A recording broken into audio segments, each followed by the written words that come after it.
आगे बढ़ेंगे। आपको बताएं कि पाकिस्तान नेवी नवी बैनुल-अक़वामी अमन मशकों के लिए तैयार है। मशकें 7 से 11 फरवरी तक जारी रहेंगी। अमन मशकों के हवाले से चीनी डिफेंस अताशी और मलेशियन नेवी के डिफेंस एडवाइज़र के वीडियो पैगामात सामने आ चुके हैं। चीनी डिफेंस अताशी ने कहा है कि चीन की जानिब से अमन 2025 और अमन डायलॉग के लिए नेक तमन्नाएं भेजी गई हैं। मलेशियन नेवी के डिफेंस एडवाइज़र ने कहा कि रॉयल मलेशियन नेवी के लिए अमन मशकों में शिरकत एजाज़ है।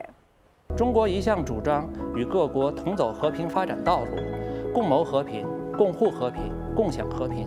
因此，中国海军从未缺席以和平为主题的阿曼演习，也有幸见证了这一演习的发展壮大。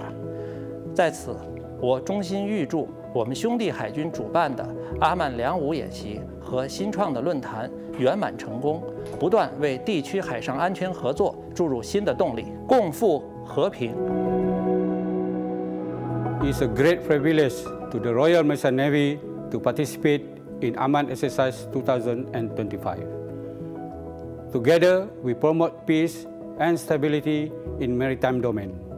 Bersama untuk keamanan sejagat, Pakistan Navy boleh, Royal Malaysian Navy Zindabad. Sekian, terima kasih.